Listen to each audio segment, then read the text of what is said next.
பணியிடங்களில் பார்த்தீங்கன்னா ஒரு சுமூகமான உறவு கூட வேலை பார்க்குறவங்களோடையும் நம்முடைய உயர் அதிகாரியோடையும் இருக்கணும் அப்படிங்கிறது எல்லாருமே நம்ம விரும்பக்கூடிய ஒரு விஷயம்தான்.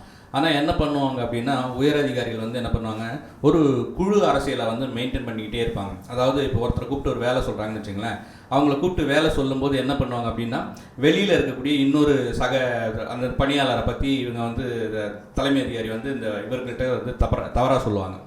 அவங்களாம் சரியில்லை, நீங்கள் தான் நல்லா வேலை பார்க்குறீங்க அப்படின்னு சொல்லும்போது இவருக்கு என்ன தோணும் அப்படின்னா, பரவாயில்ல இவங்க வந்து நம்மளை வந்து பாராட்டுறாங்க அப்படிங்கிறது ஒன்று. இன்னொருத்தரை வந்து மதிப்பு குறைச்சி பேசுகிறாங்க, அதனால் வந்து நம்ம வந்து உயர்வான ஒரு இடத்துல இருக்கிறோம் அப்படிங்கிறத இவர் புரிஞ்சுக்குவார். இது எல்லாத்துக்கு மேலே என்ன விஷயம் அப்படின்னா, இவங்க பர்சனலாக நம்மக்கிட்ட பேசுகிறாங்க அப்படிங்கிற ஒரு இந்த 3 விஷயமும் என்ன பண்ணும் அப்படின்னா, அவங்க சொல்கிற எந்த மோசமான வேலையாக இருந்தாலும் அதை கொஞ்சம் சரியாக செஞ்சு கொடுத்துடணும், எப்படியாவது நம்ம செஞ்சு கொடுத்துடணும், அந்த விசுவாச உழைப்பு எல்லாம் சேர்ந்து அவருக்கு அந்த வேலையை வந்து செஞ்சு கொடுத்துடணும் அப்படிங்கிறதுல இருப்பாங்க. ஆனால் உண்மையிலேயே தலைமை அதிகாரிகள் என்ன பண்ணுவாங்க அப்படின்னா, யாரெல்லாம் கூப்பிட்டு பேசுகிறாங்களோ தனக்கு கீழே வேலை செய்கிற ஒவ்வொரு பணியாளரையும் கூப்பிட்டு பேசும்போது என்ன பண்ணுவோம், நீ நல்லா வேலை செய்கிற, நீ வந்து பரவாயில்ல, உன்னை வேலைகள் வந்து சிறப்பாக இருக்குது, ஆனால் அவங்க சரியில்லை இவங்க சரியில்லை அப்படின்னு சொல்லிட்டு இந்த பணியாளரை உட்கார வச்சுக்கிட்டு மற்ற பணியாளர்களை பற்றி குற்றம் சொல்வது, அவங்க சரியில்லைன்னு சொல்வது என்ன அப்படின்னா, அவர்கள் அந்த வேலையை இவரை மட்டுமே வைத்து செய்யக்கூடிய ஒரு விஷயமாக மாற்றி தங்களுடைய தேவைகளை முறையாக செஞ்சு வாங்கிக்கிறது தான் ஆகுது. அப்படிப்பட்ட வேலைகளை செஞ்சு வாங்கும்போது இந்த பணியாளர்கள் என்ன பண்ணுவாங்க அப்படின்னா, இவங்களுக்குள்ள ஒரு டிவைடிங், ஒரு பாகுபாடு வந்துடும். அந்த பாகுபாடு வந்த உடனே என்ன பண்ணுவோம் அப்படின்னா, தனித்தனி குழுக்களாக மாறிடுவாங்க. இவங்க வேறு வேறு குழுக்களாக மாறி தலைமையை பற்றி இவங்க ஒரு விஷயம் சொல்லுவாங்க, அவங்க ஒரு விஷயம் சொல்லுவாங்க. இந்த விஷயத்தை அப்படியே நேராக போய் தலைமைக்கிட்டையும் சொல்லுவாங்க.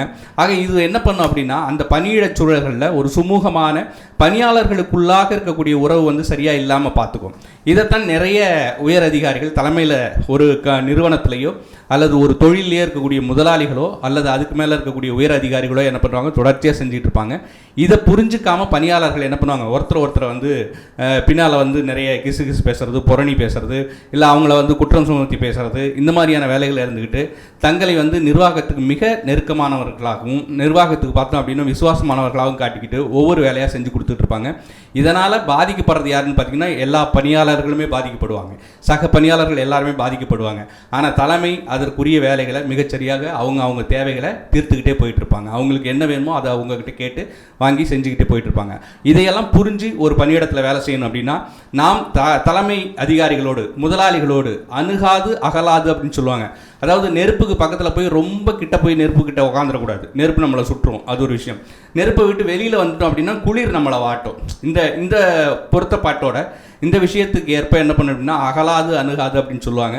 அந்த அளவில் ஒரு முதலாளிக்கிட்ட ஒரு தலைமை அதிகாரிக்கிட்ட எந்த அளவில் லிமிட்டோடு நம்ம இருக்கணும், அதே போல் நம்ம சக பணியாளர்கள்ட்ட எந்த அளவுக்கு நம்ம வந்து சகஜமான விஷயங்களை பேசணும், நம்ம வேலைக்குரிய விஷயங்களை எப்படி பகிர்ந்துக்கணும் அப்படிங்கிறது, தனிநபர் வேலை எது, டீம் ஒர்க் எது, குழுவாக செய்கிற வேலை எது அப்படிங்கிறதெல்லாம் தெரிஞ்சு நம்ம அந்த வேலையை திட்டமிட்டு செஞ்சோம்னா நாம் எல்லாருமே ஒர்க்கில் சரியாக இருப்போம். நம்மளை பற்றி தேவையில்லாத கருத்துக்கள் அல்லது தேவையில்லாத குற்றங்கள் வருவதற்கு எந்த வாய்ப்புமே இல்லை.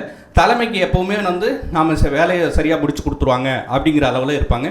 இந்த மாதிரி விஷயங்களை வாழ்க்கையில் பணியிடங்களில் நாம் கடைபிடிக்கிறது வந்து ரொம்ப முக்கியமான ஒன்றா இருக்குது.